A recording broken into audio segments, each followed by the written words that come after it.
네, 오늘 창세기 42장부터 43장 본문을 중심으로 하나님과 소통하라, 하나님과 소통하라는 제목으로 하나님 말씀 증거하도록 하겠습니다. 고요 속의 외침이라는 게임이 있습니다. 여러분 이것을 아마 해보셨거나 아마 한두 번은 보셨을 거라고 생각을 해요. 제가 어렸을 때 가족 오락관 이런 걸 통해서 이건 아닌데 비슷하게 퀴즈를 스피드 퀴즈 이렇게 내는 것들을 본 적이 있어요. 청년들과 수련회에 가서 저도 이런 경험을 한 적이 있고, 또 최근 예능 프로그램에서도 고요 속의 외침 이런 게임을 재밌게 하더라고요. 헤드셋을 쓴 채 소음 수준의 그 음악을 들으면서 상대방에게 큰 소리로 어떤 단어를 설명을 하면 역시 헤드셋을 쓰고 있는 상대방이 이것을 맞추는 게임입니다. 고요 속의 외침, 아마 한두 번은 경험이 있으리라고 생각을 합니다. 그런데 퀴즈를 내는 사람이 소음 때문에 최대한 큰 소리를 내면서 설명을 하지만, 소음 때문에 퀴즈를 맞춰야 되는 사람도 그 설명을 알아듣고 정답을 맞추기가 참으로 쉽지 않습니다. 엉뚱한 대답을 하는 것을 보면 이제 웃음이 절로 나옵니다.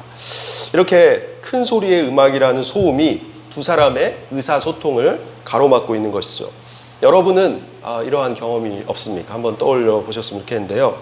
누군가가 나에게 설명을 해줘도 도저히 이해할 수 없었던 경험, 또 반대로 내가 누군가에게 최대한 얘기했음에도 불구하고 상대가 도무지 알아듣지 못했던 적은 없었습니까? 무언가 의사소통을 가로막고 있었기 때문에 이러한 현상이 일어나게 되는 것이죠. 사람들과의 관계에서 뿐만 아니라 하나님과 우리 사이의 관계에도 이러한 의사소통의 단절이 빈번히 일어납니다. 그렇다면 하나님께서 과연 우리에게 무엇을 말씀하고 싶으실까요? 하나님과 소통을 방해하는 그 어떤 것을 이 시간 제거하고 이 시간 하나님의 마음을 깨닫고 하나님과 소통하면서 하나님께서 예비하신 더 풍성한 은혜와 사랑 안에서 이번 한 주 더욱 승리하는 여러분 되시기를 소망합니다. 그렇다면 첫 번째로 오늘 본문을 통해서 하나님께서는 우리가 회개를 통해서 하나님께 돌아감을 통해서 하나님과 이웃과 소통하기를 원하십니다. 회개를 통해서 소통하기를 원하시죠. 오늘 보면 창세기 42장과 43장 말씀은 애굽의 총리가 된 요셉이 형들과 만나는 내용에 대해서 말씀하고 있습니다. 그래서 그 과정에서 이제 요셉이 형들과 만나는데 요셉의 형들의 모습을 첫 번째로 좀 살펴보려고 해요. 앞서 요셉은 형들에 의해서 이집트의 노예로 팔려가면서 여러분이 잘 아시다시피 억울하게 감옥에까지 가지 않습니까? 이 감옥에 이집트 왕의 신하가 들어오게 되는데 요셉이 그의 꿈을 해석해 주죠. 그리고 이후에 왕의 꿈도 요셉이 해석을 합니다. 그래서 하나님의 인도 가운데 요셉이 이제 애굽의 총리가 되지 않습니까? 이집트 왕은 요셉에 의해서 앞으로 이집트 땅에 7년 풍년이 있을 것이고 7년 흉년이 있을 것이라는 사실을 알게 됩니다. 그리고 그 모든 집행을 요셉에게 맡기죠.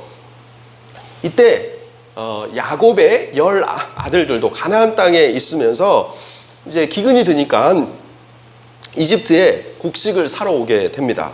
요셉은 22년 만에 형들을 만나는 거죠. 그가 17세에 애굽의 노예로 팔려가고 30세가 되기까지 이제 13년 동안 그가 감옥에도 있고 노예로 지내지 않습니까? 그리고 7년 풍년이 있었습니다. 그리고 지금 한 흉년 2년 때쯤에 그 요셉의 형들이 애굽에 이제 곡식을 사러 온 거니까 22년 만에 요셉과 형들이 만나게 됩니다. 요셉은 단번에 알아봤죠.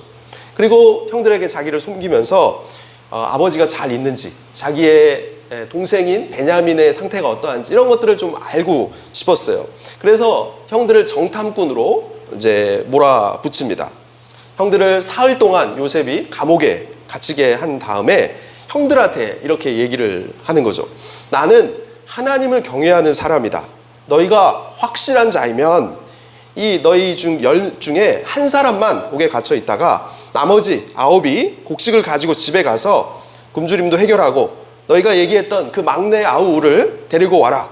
그러면 너희가 진실한 자임을 알고 내가 너희를 죽이지 아니할 것이다. 이렇게 얘기를 합니다. 이때 형들이 요셉의 말을 듣고 이렇게 얘기를 합니다. 참 중요한 말씀인데요.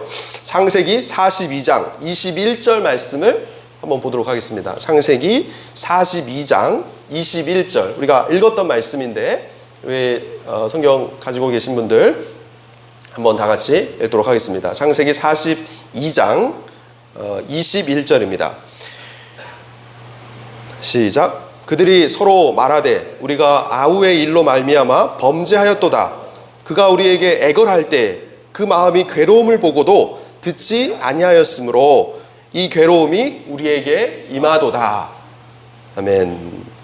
요셉의 형들은 하나님을 경외한다는 요셉의 말을 듣고 22년 전 요셉에게 잘못했던 행위를 서로 얘기하고 있는 거예요.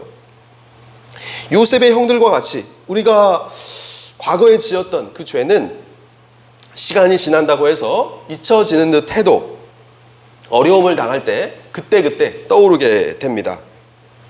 어느 순간 그것이 우리에게 떠올라서 우리 자신을 괴롭힌다는 것이죠. 그러므로 죄는 반드시 해결되어야 합니다. 그 죄를 해결하지 않고 적당히 얼버무리면 또 그것이 언젠가 떠올라서 우리 자신을 피폐하게 만들기 때문에 그렇습니다. 잘못한 것 용서받고 나야 비로소 평안이 생기고 그것이 떠올라도 이제 아무런 문제가 되지 않는 것이죠. 이후에 또 본문에 보면 요셉의 말대로 그 10형제 중에 시몬이란 자, 이 사람이 참 잔인했던 사람이에요. 그 세겜 지파를 레위와 함께 다 이제 죽였던 그런 둘째 아들인데, 그 르우벤 첫째는 이제 요셉을 죽이지 않으려고 애를 썼기 때문에 요셉이 둘째 시몬을 결박을 합니다. 그리고 이제 9명을 이제 가나안 땅에 다시 보내는 거죠. 도중에 형들에게 또 두려운 상황이 일어납니다. 이제 곡식값으로 지불했던 돈이 곡식 자루에 도로 있다는 것을 여관에서 확인을 한 거예요. 창세기 42장 28절에 보면 요셉의 형들은 하나님이 어찌하여 이런 일을 우리에게 행하셨는가 하고 두려워하게 됩니다. 요셉의 형들은 요셉의 괴로움을 보고도 듣지 아니한 핏값을 자신들이 치르고 있다는 사실을 직감한 거죠. 그래서 저들이 두려워한 겁니다. 기억력이 부족하고 건망증이 심한 사람이라도 다른 사람에게 깊이 피해주고 마음 아프게 하고 또 배신하고 상처 주고 미워한 것에 대해서 잊지 못한다는 것을 보게 됩니다. 오직 한 가지, 그 잘못과 죄를 용서받을 때 비로소 우리는 자유를 누릴 수가 있습니다. 그렇다면 이 시간 우리 자신에게 잘못해놓고 용서 구하지 아니하는 그런 죄가 있는가, 이것을 한번 살펴봐야 합니다. 무엇보다 하나님께 범죄하고도 회개하지 아니하는 부분이 있는가, 이 시간 이것을 우리가 좀 살펴봐야 합니다. 성경 여호수아서에 보면 아간이라는 사람이 나오죠. 이 하나님께서는 하나님 말씀 순종하는 이스라엘 백성들에게 가나안 땅의 첫 성인 여리고를 점령하게 하시는데, 이때 한 가지 명령을 하십니다. 여리고에 있는 모든 것은 하나님께 바치라는 것이죠. 금과 은, 동철 기구가 다 하나님께 구별될 것이기 때문에 그 물건들에 손대지 말고 여호와의 곳간에 드리라, 하나님께서 이렇게 명령하십니다.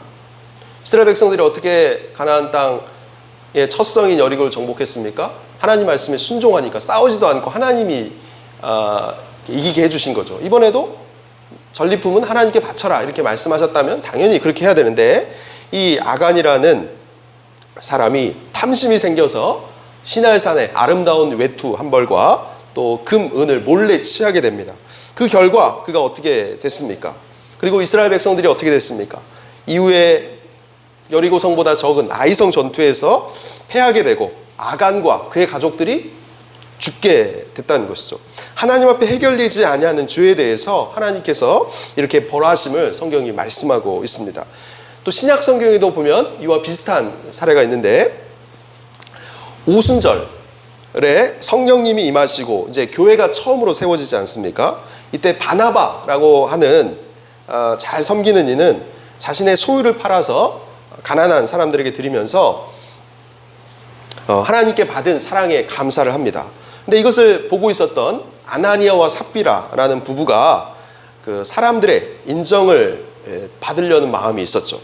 그래서 자신의 소유를 팔아서 일부만 드리면서 전부 하나님께 바쳤다고 이제 거짓말을 합니다. 이에 그 부부가 어떻게 됩니까? 하나님 앞에서 그 자리에서 죽게 됩니다. 하나님의 심판을 받게 되는 것이죠. 이렇게 구약 성경에 아간이라는 사람, 아나니아와 삽비라가 하나님 앞에 범죄하다가 또 그 외 많은 또 기록들이 있지만 죽게 됩니다. 여러분 요나라는 이제 선지자를 아마 들어보셨을 겁니다. 그가 아수르의 수도였던 니느웨로 가서 회개하라는 하나님의 말씀을 선포할 것을 명령받습니다. 그런데 요나는 이스라엘의 대적이었던 아수르가 너무 싫어서 저들이 회개하고 하나님께 돌아와 복받는 것을 원치 않았죠. 그래서 다른 곳으로 갑니다. 다시스로 가기에 배를 타죠. 하나님께서는 이때 바다에 폭풍을 내리셔서 요나의 죄를 드러나게 하시고 결국 요나가 바다에 던져지게 됩니다. 저와 여러분은 어떠합니까? 하나님과의 관계에 있어서 혹 이 아간과 같이 아나니아와 삽비라와 같이 요나와 같이 해결되지 아니하는 죄가 있는가? 이것을 좀 돌아봐야 합니다. 하나님은 우리가 하나님과 소통하기를 원하시죠. 이 죄 문제가 해결돼야 하나님이 예비하신 놀라운 하나님의 그 평강과 기쁨과 형통함이 우리에게 주어질 텐데 이것들을 우리가 하나님 앞에 아뢰할 때 하나님과 소통하면서 하나님의 은혜를 누리게 될 것입니다. 내 뜻대로 살아감으로 하나님과의 관계가 이 시간 소원해져 있다면 즉시 돌이켜야 합니다. 하나님께서 아간과 아나니아와 삽비라 부부와 요나에게 징계하신 것처럼 우리가 회개하지 않으면 돌이키지 않으면 저들처럼 하나님의 공의를 피할 수 없게 되는 것이죠.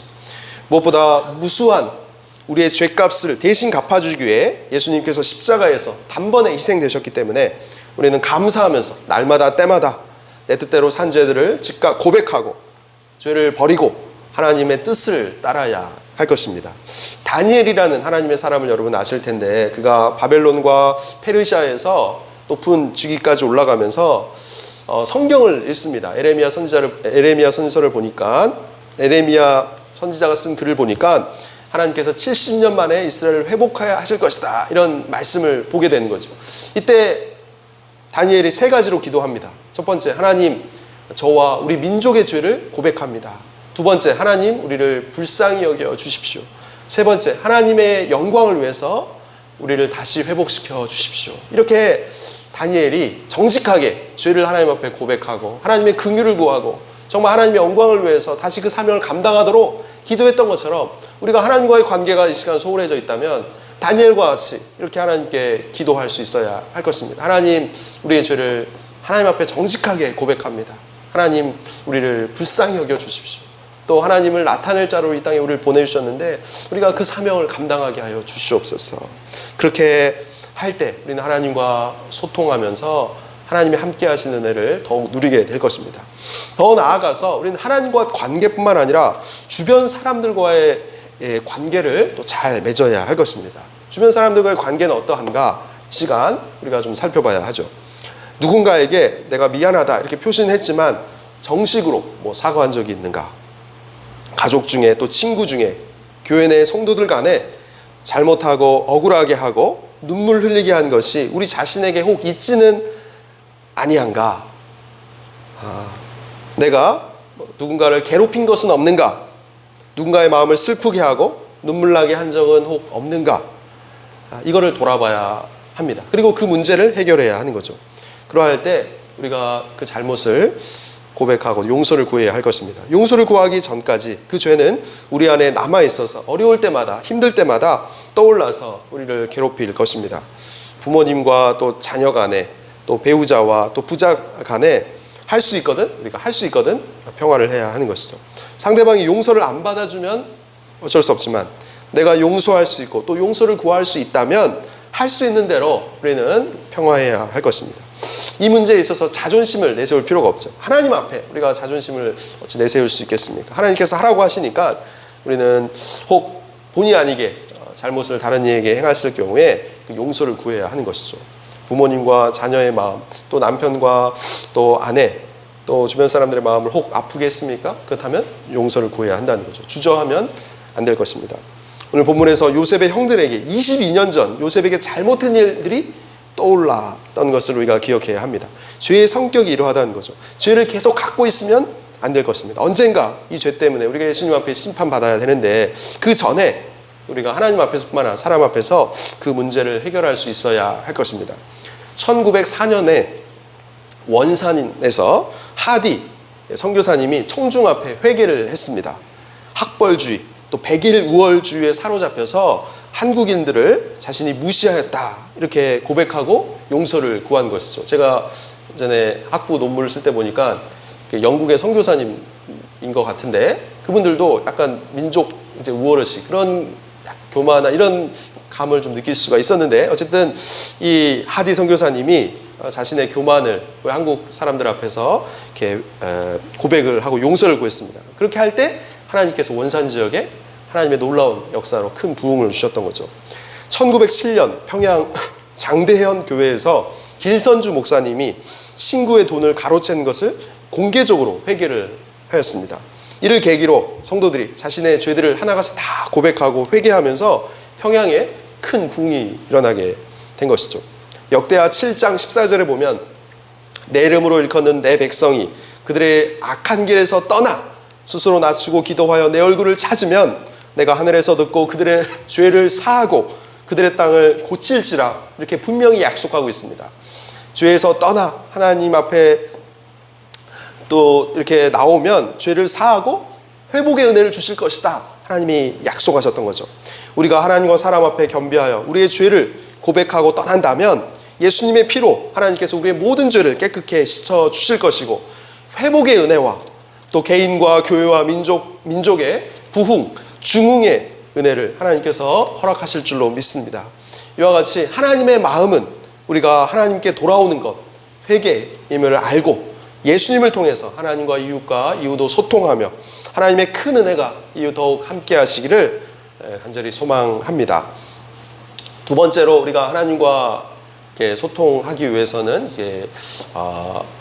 회개할 뿐만 아니라 하나님의 은혜를 간구하고 하나님을 의지해야 합니다. 하나님은 우리가 하나님의 은혜를 계속 간구하기를 원하십니다.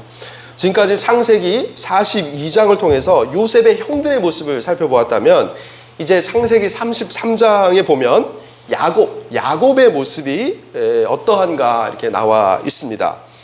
야곱은 이집트로부터 가져왔던 곡식이 거의 다 떨어지니까 다시 자녀들이 이집트로 가서 곡식을 가져오게 명합니다. 이때 유다가 아버지 야곱에게 이렇게 얘기를 합니다. 이집트의 총리가 너희 아우와 함께 오지 않으면 내 얼굴을 보지 못하리라 이렇게 말씀했습니다. 이제 우리와 우리 어린 아이들과 아버지를 위해서 베냐민 우리 동생과 함께 이집트에 갈 수 있도록 아버지 허락해 주십시오. 오랜 시간 고민하다 야곱은 선물과 함께 어쩔 수 없이 자신이 사랑하는 아들 베냐민을 이집트에 보내기로 결정을 합니다. 창세기 43장 13절과 14절 말씀을 우리 다 같이 한번 읽겠습니다. 이게 참 중요한 말씀인데요. 창세기 43장 13절과 14절 말씀 우리 다 같이 한번 읽도록 하겠습니다. 내 아우도 데리고 떠나 다시 그 사람에게로 가라. 전능하신 하나님께서 그 사람 앞에서 너희에게 은혜를 베푸사 그 사람으로 너희 다른 형제와 베냐민을 돌려보내게 하시기를 원하노라. 내가 자식을 잃게 되면 이르리로다. 아멘. 야곱은 많은 고민과 망설임 중에 이와 같이 하나님의 은혜만 구하고 하나님께 맡기면서 결국 사랑하는 아들 베냐민을 이집트에 멀리 보내기로 결단을 합니다. 야곱은 사랑하는 아내 라헬과 일찍 사별을 하지 않습니까? 그리고 그가 사랑했던 그 아내의 아들이었던 요셉도 이렇습니다. 그리고 지금 위험하기 짝이 없는 사랑하는 베냐민도 이제 보내야 할 처지에 이른 것이죠. 야곱은 양식이 줄어듦에 따라서 잠을 못 자면서 어떻게 해야 될까 고민을 많이 했을 것입니다. 피해보려고도 해도 다른 대안이 없었던 것이죠. 베냐민을 아끼다가는 온 가족이 굶어 죽을 수밖에 없는 상황 속에서 야곱은 이러지도 못하고 저러지도 못하고 난처하고 곤고한 상황에서 결국 마지막 이렇게 결단을 합니다. 야복강 나루토에서 천사와 씨름하며 울부짖고 간구했던 것처럼 야곱은 많은 내면의 갈등과 고통을 겪은 다음에 마지막으로 이렇게 하나님을 의지하고 있습니다. 그리고 끝까지 지고 있던 자신의 아들을 포기하죠. 하나님의 뜻이 이렇다면 더 이상 해볼 수가 없다. 이르면 이르리라. 야곱이 이렇게 이제 하나님의 은혜만을 간구하고 있습니다. 야곱뿐만 아니라 에스더라는 여인도 이와 이제 비슷한 경험을 하게 되는데, 페르시아의 황후 에스더 여러분이 아실 겁니다. 그도 민족을 살리기 위해서 금식도 열심히 하고 이제 왕에게 나아갑니다. 왕에게 나아갈 때 왕이 호를 주지 않는다면, 왕이 안 받아준다면 죽을 수도 있지만 에스더는 죽으면 죽으리라 이런 각오로 기도하면서 왕에게 나아가죠. 우리도 어려울 때 하나님을 의지하면서 죽으면 죽으리라, 이르면 이르리라 하는 모습이 있어야 합니다. 상황이 잘 안 돌아가고 힘들 때 하나님을 의지하고 죽으면 죽으리라, 이르면 이르리라는 정신이 우리에게도 야곱과 같이 필요한 것이죠. 하나님을 바라보고 살아야 할 것을, 이것이 하나님께서 우리에게 원하시고 또 하나님과 소통하는 방법임을 오늘 본문이 말씀해 주고 있습니다. 하나님의 은혜가 우리에게 없다면 우리는 아무것도 아닌 존재입니다. 하나님의 은혜가 없으면 사실 우리는 살 수 없죠. 아무리 많은 것을 이루어도 하나님의 은혜가 없으면 이후에 한순간에 날아갈 수도 있습니다. 하나님의 은혜가 없음에도 불구하고 우리 자신의 위치 때문에 편안하게 생각하고 또 하나님 앞에 땡깡 부리고 하나님을 적당히 섬기고 또 미지근하게 예배만 드리고 하는 식으로 하나님과의 사이가 그렇게 나빠서는 우리가 결탄코 살 수 없죠.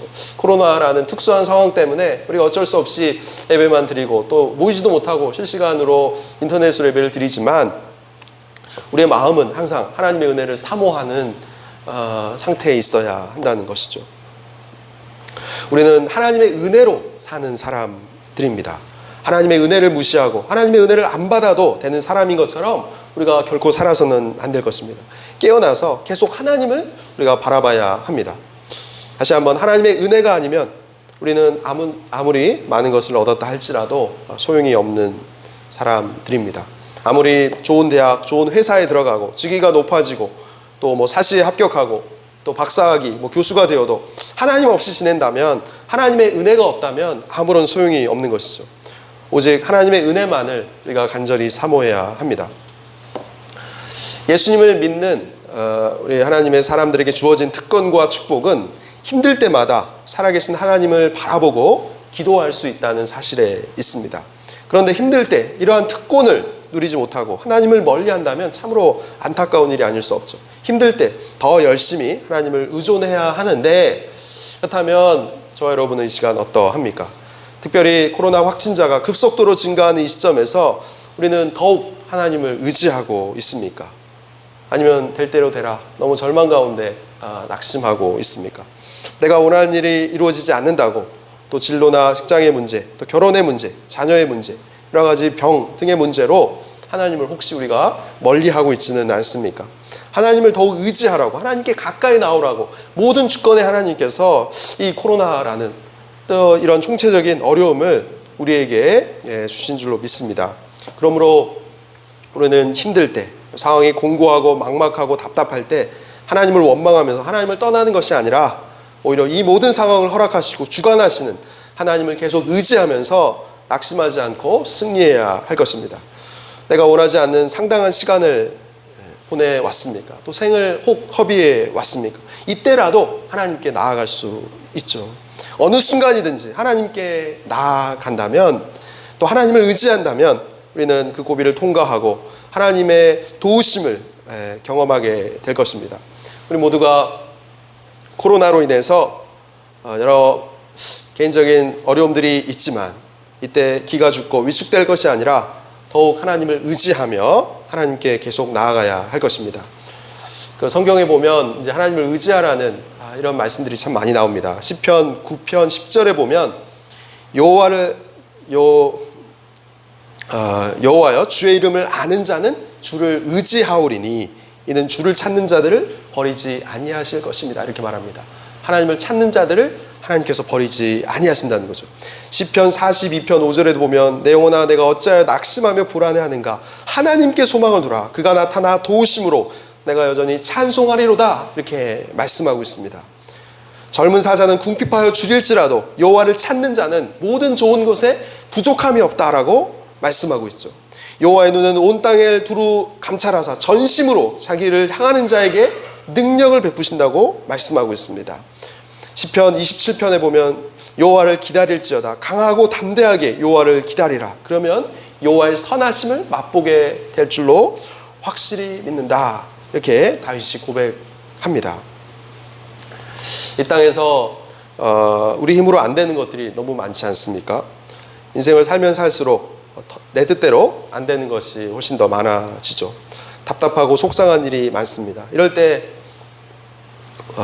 우리는 하나님께 아뢰고 도움을 요청해야 할 것입니다.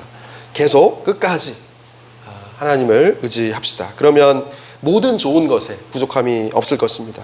전심으로 향하는 우리에게 하나님께서 능력을 베푸실 것입니다. 여호와의 선하심은 반드시 맛보게 될 것입니다. 그래서 하나님과 소통하라는 제목의 말씀을 시간 드리고 있는데 첫 번째로 우리가 회개하는 것 이것이 하나님의 마음입니다. 이 죄가 우리 가운데 사라질 때 하나님께서 우리에게 큰 은혜를 앞으로 더해 주실 것입니다. 그리고 무엇보다 하나님의 은혜를 야곱과 같이 이제 간구해야 하는 것이죠. 막막하고 답답하고 이제 도저히 소망이 없는 그 상황 가운데 야곱은 그의 사랑하는 아들 베냐민을 보내면서 하나님의 은혜를 간구합니다. 우리가 해야 될 일도 평생 하나님의 은혜만 구하고 하나님을 의지하는 것이죠. 하나님이 이렇게 우리가 하나님과 소통하기를 기뻐하십니다. 마지막으로 하나님께서는 그 용서를 통해서 하나님을 드러내기를 또 그 예수님을 전하기를 원하십니다. 용서의 하나님을 우리가 삶과 입술로 드러내는 것, 전하는 것 이것이 하나님께서 우리를 향하신 기대이고 또 하나님과 이렇게 소통해야 한다는 것이죠. 지금까지 창세기 41장과 42장을 통해서 42장과 43장을 통해서 요셉의 형들의 모습과 또 야곱의 그 모습을 살펴봤습니다. 요셉의 형들 야곱. 그렇다면 요셉은 어떠한가? 요셉은 우리에게 오늘 본문에 보면 용서하는 모습을 보여주고 있습니다. 요셉은 22년 만에 만난 형들을 용서하고 원수를 갚지 않고 함께 식사를 합니다. 창세기 43장 16절 말씀을 우리 다 같이 읽어보겠습니다. 창세기 43장 16절 마지막으로 우리 한번 읽어보겠습니다. 43장 16절입니다. 요셉은 베냐민 그들과 함께 있음을 보고 자기의 청지기에게 이르되 이 사람들을 집으로 인도해 드리고 짐승을 잡고 준비하라. 이 사람들이 정오에 나와 함께 먹을 것이니라. 아멘. 요셉은 자신의 형들이 자신이 아무리 애원해도 그 말을 듣지 않고 자신을 노예로 팔아버렸던 것에 대한 엄청난 상처와 아픔이 있었습니다. 그러나 22년 만에 형들을 만나면서 복수할 수 있었음에도 불구하고 형들을 자기의 집으로 초대하면서 함께 식사를 청하는 것이죠. 요셉의 형들을 보면 약하면서도 악함을 보게 됩니다. 요셉을 노예로서 팔 때의 모습을 보면 참 잔인하죠. 그런데 오늘 43장 17절과 23절에 보면 요셉의 형들이 얼마나 연약한 인간인가를 동시에 확인하게 됩니다. 이제 자신의 운명이 그 자기가 속박되어 있는 그 이집트 왕과 그 총리인 요셉에게 있다는 것을 알고 두려워하면서 연약한 인간의 모습을 보여주고 있는데 요셉은 이러한 연약하며 또 악한 형들에게 원수를 갚지 아니합니다.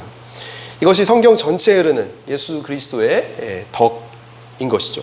예수님께서 친히 십자가에서 죽으심으로 죄인을 얼마든지 용서하신다는 것을 우리에게 보여주셨지 않습니까? 조롱하고 핍박하고 십자가에 못 박은 저들을, 또 우리들을 받아주시는 예수님의 모습을 요셉을 통해서 우리가 보게 되는 것이고, 우리가 이와 같이 살아가야 한다는 것이죠. 41장에 보면 요셉이 이제 총리가 되고, 42장부터 46장에 보면 요셉의 생애가 이제 나오는데, 그 요셉의 형들과 요셉의 이야기가 지루할 정도로 계속 이어집니다. 그러니까 앞에서는 이제 요셉이 총리가 되고, 그 한 장에서는 그렇게 나오지만 뭐 한 5장에서는 요셉의 형들과의 요셉과의 관계 이야기가 계속 나온다는 거죠. 왜 성경은 그렇게 기록했을까? 만약에 창세기 41장으로서 요셉의 생이 마무리된다면 하나님을 의지하고 하나님 말씀 잘 순종하면 잘됨을 가르치는구나, 이렇게 생각하기가 쉽습니다. 노예요, 또 이방 소년이 강대국에서 왕다음으로 높은 지위에 오를 확률이 제로인데 가진 고생을 하다가 결국 총리가 되었다. 이 세상 사람들의 눈에는 참으로 대박 사건인 것이죠. 그러나 신앙의 눈으로 볼 때 그렇지 않습니다.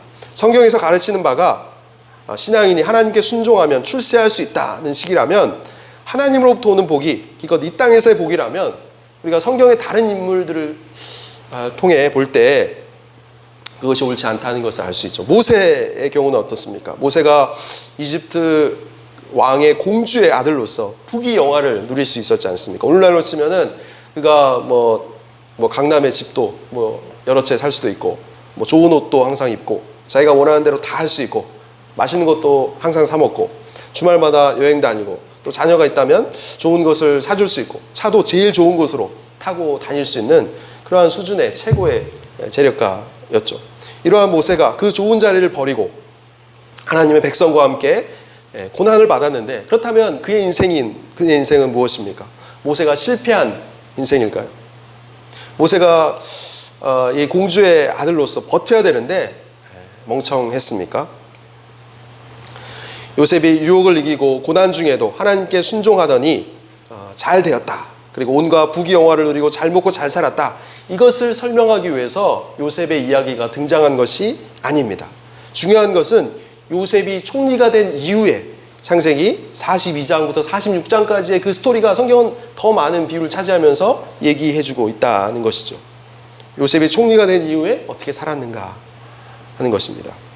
요셉은 자기를 고통과 번뇌 속으로 쳐넣었던 너무나 나쁘고 형편없는 형들을 지금 용서하고 있습니다. 이것이 후대의 본이 되고 예수님의 생인 것이죠. 용서하는 삶. 예수님께서 우리를 이렇게 용서하시기 위해서 이 땅에 오셨습니다. 우리가 때로 고집 피우고 또 뺀질뺀질하고 하나님의 말씀을 안 듣지만 우리가 돌이킬 때 예수님은 얼마든지 우리를 용서해 주신 것이죠. 그 모형이 요셉의 모습에서 나오고 있습니다.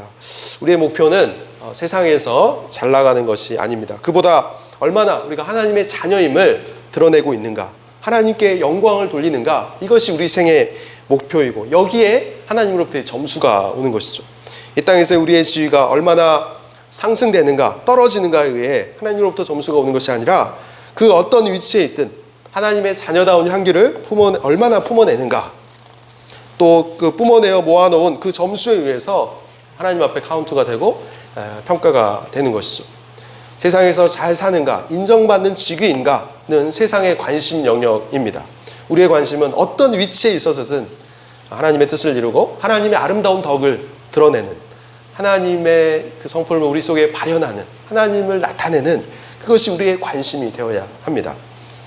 어떤 이가 크리스찬 국회의원이다, 그 사람이 교회 예배 잘 나온다, 또 크리스찬 변호사다, 재벌이다, 고3 때 예배를 잘 드리더니 명문대 들어갔다, 서울대 수석 졸업했는데 대학 다닐 때 이렇게 했다, 만점 받고 하버드 대학에 들어갔다, 독실한 크리스찬 고등학생인데 박사학위를 3개나 받았다, 하나님께 순종했더니 그렇게 됐다, 하나님께 순종하다가 어떤 직위에 올라가서 이러한 간증거리가 됐다, 또 독실하더니 금메달을 땄다.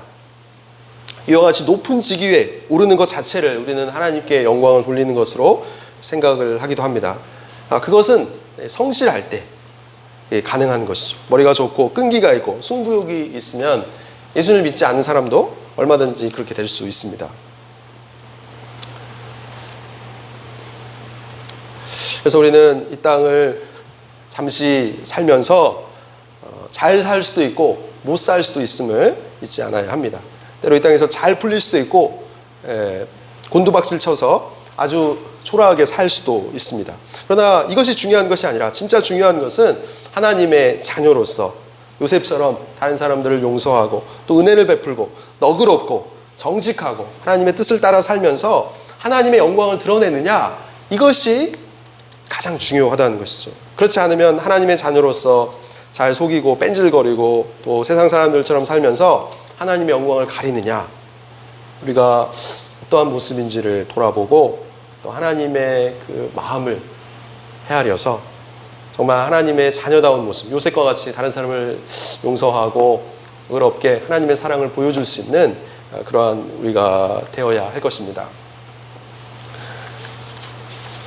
그래서 하나님께서는 우리가 요셉과 같이 다른 사람들을 용납하고 또 용서하시는 예수님의 모습을 삶으로 보여줄 뿐만 아니라 그 용서의 자체이신 예수님을 전하는 것을 가장 기뻐하십니다. 하나님은 한 사람도 멸망치 않고 진리를 아는 데 이르기를 원하시고 모두가 구원받기를 원하시는 것이죠. 그래서 하나님께서는 그런 예수님을 드러낼 그런 하나님의 사람들을 지금도 찾고 있습니다. 때를 따라